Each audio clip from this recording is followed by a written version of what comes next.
Hello दोस्तों, नमस्कार। ओमी technical channel के इस नई वीडियो में आपका एक बार फिर से स्वागत है। दोस्तों, आज हम बात करने वाले हैं कि सुप्रीम कोर्ट के एक बहुत ही महत्वपूर्ण फैसले के बारे में, जहां पे पेंशनर्स को लेके एक बहुत ही बड़ी खुशखबरी सामने निकल के आ रही है। हाँ दोस्तों, बिल्कुल सही। अब जो पेंशनरों की पेंशन हुआ होती थी, अब वो पेंशन उनकी बढ़ के उनको मिलेगी।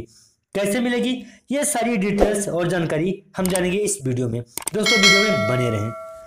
दोस्तों देखिए, यहाँ पे लिखा है कि प्राइवेट सेक्टर के कर्मचारियों को सुप्रीम कोर्ट से जल्द राहत मिल सकती है। सुप्रीम कोर्ट के फैसले से कर्मचारी भविष्य निधि यानी कि ईपीएफ में योगदान करने वाले लाखों कर्मचारियों की पेंशन यानी कि ईपीएस 300% तक बढ़ सकती है।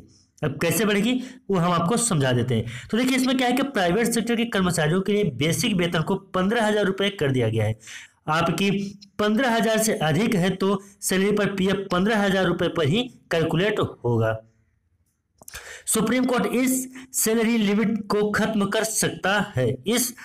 अभी इस मामले पर सुनवाई चल रही है। अगर सुप्रीम कोर्ट वेतन की लिमिट को खत्म कर सकता है तो देखिए, इससे क्या है कि पीएफ का कैलकुलेशन उच्चतम ब्रैकेट पर भी किया जा सकता है। यानी कि बेसिक सैलरी 15,000 रुपए से अधिक होने पर पीएफ का पैसा उच्च स्तर पर काटा जाएगा। यानी कि कुल मिलाकर मैं आपको यहाँ पे समझा देता हूँ कि अगर आपकी सैलरी 20,000 रुपये है तो आपका जो पीएफ का पेंशन के लिए जो पीएफ पैसा कटेगा वो 20,000 के हिसाब से कटेगा, ना कि 15,000 के हिसाब से। बेसिक सैलरी जैसे 15,000 रुपये थी तो 15,000 को ही कैलकुलेट करके 15,000 के हिसाब से आपका पीएफ का पैसा काट लेते थे। लेकिन अब अगर आपकी सैलरी 20,000 या 15,000 से प्लस है तो जितनी आपकी सैलरी होगी उसी हिसाब से आपका पीएफ का पैसा कटेगा।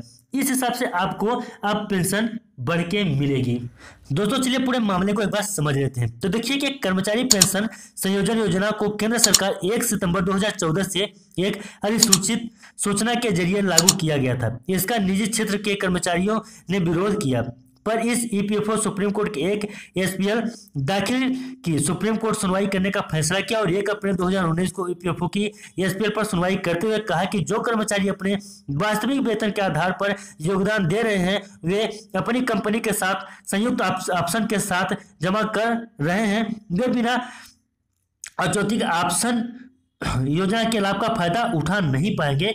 वेतन का पेंशन जो होता है वह 15,000 रुपये तय करने का कोई औचित्य नहीं है, जिस पर सुनवाई चल रही है। इस मामले को 17 अगस्त से लगातार सुनवाई हो रही है और ये मामला अभी भी लंबित है, यानी कि कोर्ट में भी पेंडिंग है। चलिए बात कर लेते हैं पेंशन के ये फार्मूले के ऊपर कि किस प्रकार से फार्मूला काम करेगा।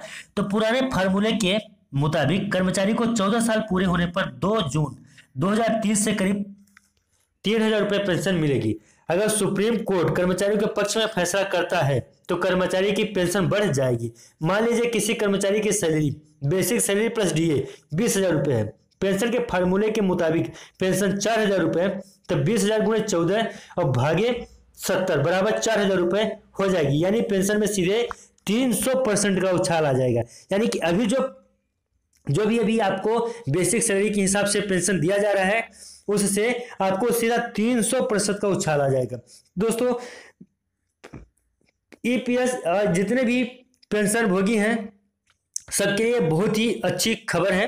तो दोस्तों आपको ये खबर कैसी लगी? अगर अच्छी लगी तो प्लीज चैनल को सब्सक्राइब करके शेयर जरूर कर दीजिएगा। चलिए मिलते हैं किसी नेक्स्ट वीडियो में, तब तक के लिए नमस्कार। जय हिंद, जय भारत।